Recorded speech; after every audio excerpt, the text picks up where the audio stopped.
আসসালামু আলাইকুম সবাইকে। একটা দেশ আসলে দেউলিয়া হয় কিভাবে? পৃথিবীতে এই পর্যন্ত ইকুয়েডর দেশটা দেউলিয়া হয়েছে 10 বার।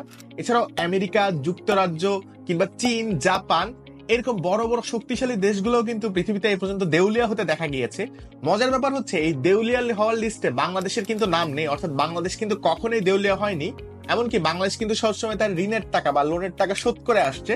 সো একটা দেশ আসলে কিভাবে দেউলিয়া হয় বা বাংলাদেশ কি ভবিষ্যতে দেউলিয়া হতে পারে কিনা সেটা নিয়ে আজকে কথা হবে মোহাইমিন পাটোয়ারির লেখা ডলারের খেলা ও রাষ্ট্রীয় দেউলিয়ত্বের রহস্য এই বইটা থেকে।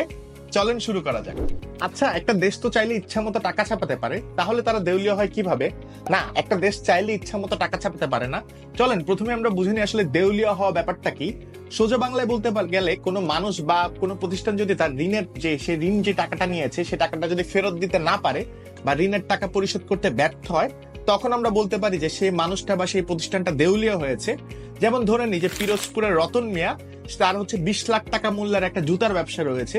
সো সে ব্যাংক থেকে 1 কোটি টাকা ঋণ নিল তার ব্যবসাটাকে বড়সড় করার জন্য, কিন্তু দেখা গেল যে সে তো উল্টা বড়সড় করতে পারলোই না, সে একের পর এক লস করতে থাকলো।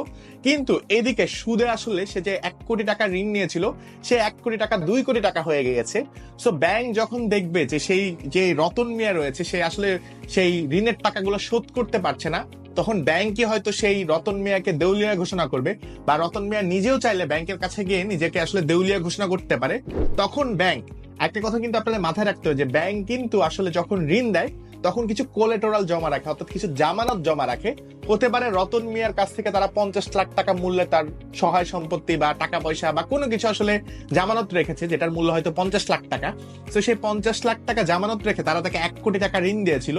কিন্তু যখন দেখা যাচ্ছে সে ঋণের টাকা শোধ করতে পারছে না বা সেই ঋণটা আসলে সুদে আসলে বেড়ে প্রায় 2 কোটি টাকা হয়ে গেছে, তখন ব্যাংক আসলে চেক টেক করে দেখবে যে রতন মিয়ার আসলে কত টাকা দেওয়ার মতো আছে।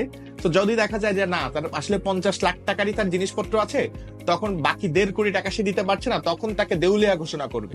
আর দেউলিয়া ঘোষণা করার পর রতন মিয়ার যে এরপরে যা ইনকাম হবে, সে যখন দেউলিয়া হয়েছে তারপর যা ইনকাম হবে, কিছু টাকা পয়সা তার জরুরি কাজে ব্যয় করা বাদ দিয়ে বাকি টাকা তাকে সবসময় আসলে ব্যাংকে পরিশোধ করতেই থাকতে হবে।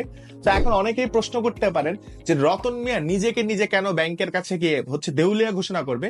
আপনি খেয়াল করে দেখেন যে আপনি যখন ব্যাংক থেকে 1 কোটি টাকা ঋণ নিচ্ছেন, আপনার কিন্তু সুদ দিতে হচ্ছে। এই সুদে আসলে কখনো কখনো বেড়ে সেটা 1.5 কোটি কিংবা 2 কোটি টাকা হতে পারে। এখানে রতন মিয়ার ক্ষেত্রে সেটা 2 কোটি টাকা হয়ে গেছে। তো রতন মিয়া যখনই বুঝতে পারবে যে তার ব্যবসার অবস্থা ভালো না, বা সে হয়তো বা রিকভার করতে পারবে না খুব দ্রুত, বা তার ব্যবসা থেকে আসলে এই ঋণের টাকা শোধ করা সম্ভব না, সে যত দ্রুত সম্ভব নিজেকে আসলে দেউলিয়া ঘোষণা করবে, ততই কিন্তু লাভ।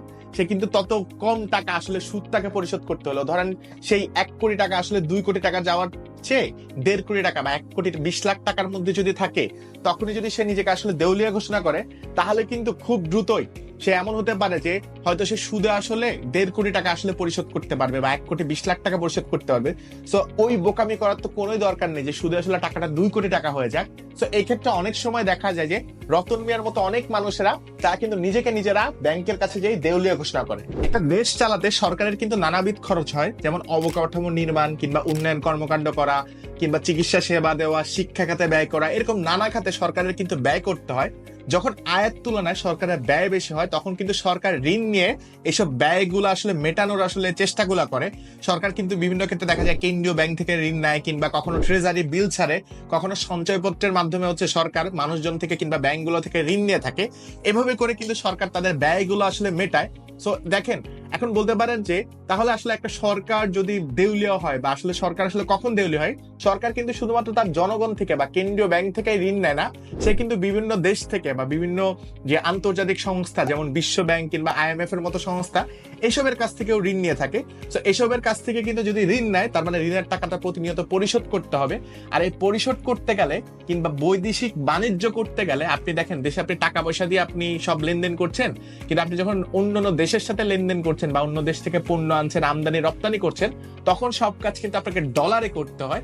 আর এই ডলার যদি আপনার কাছে না থাকে বা আপনার রিজার্ভে পর্যাপ্ত পরিমাণ যদি ডলার না থাকে, তাহলে কিন্তু বিদেশ থেকে জিনিসপত্র আনা বা আমদানি করা বা বিভিন্ন জরুরি পণ্য আনা ধরেন বাংলাদেশে এখন রিজার্ভে কোনো ডলার নেই, তাহলে বাংলাদেশ হয়তো বিদেশ থেকে তেল আনতে পারবে না, গ্যাস আনতে পারবে না, বা নিত্য প্রয়োজনীয় যেসব পণ্য রয়েছে সেসব আনতে পারবে না।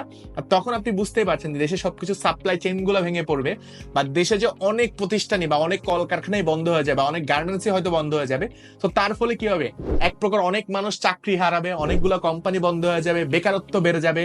তো সবকিছু মিলিয়ে এখানে মূল খেলাটা কিন্তু খেলে হচ্ছে ডলার। তো আপনার রিজার্ভে যদি ডলার না থাকে তাহলেই কিন্তু আমরা এক প্রকার বলতে পারি যে সেই দেশটা দেউলিয়া হয়ে যাচ্ছে। আসলে কোনো দেশ কখনো দেউলিয়া হয় না, মূলত বলা যায় সেই দেশটা সরকার আসলে ঋণ খেলাপি হয়ে গেছে। তো যাই হোক, আজকের ভিডিওতে আমরা আলাপ করলাম যে আসলে একটা মানুষ কিভাবে দেউলিয়া হয় বা একটা দেশ আসলে কিভাবে দেউলিয়া হয়। তো এই ব্যাপারগুলো কিন্তু এতটাও সহজ না। তো এটাকে অনেক বিস্তারিত, বা এই জিনিসটা যদি আমার মনে হয় যে বোঝাতে হয় তাহলে কয়েক ঘন্টা আসলে কথাবার্তা বলতে হবে। তো আমি কিন্তু এই ব্যাপারগুলো সহজ করে বুঝাচ্ছি হচ্ছে মোহাইমিন পাটোয়ারির লেখা ডলারের খেলা ও রাষ্ট্রীয় দলীয়তার রহস্য এই বইটা থেকে।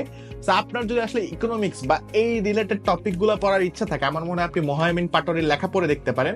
তো এই বইতে আমি যদি আরেকটা ব্যাপারে বলি, লেখক নিজেও কিন্তু সুদী ব্যবস্থা বা সুদকে একদমই পছন্দ করে না, তিনি কিন্তু তার বিপক্ষে বা সবসময় তার বিপক্ষে স্ট্যান্ড নেয়। তো যাই হোক, এছাড়াও ব্যাংকিং ব্যবস্থা বা ডলার আসলে কিভাবে রান করে বা ইকোনমিক্স কিভাবে রান করে এটা বোঝার জন্য কিন্তু আপনি মোহাইমিন পাটোয়ারির লেখা বইগুলো পড়তে পারেন। তো আজকের ভিডিও এতটুকুই, দেখা হবে নেক্সট কোনো ভিডিওতে। ধন্যবাদ সবাইকে, আসসালামু আলাইকুম।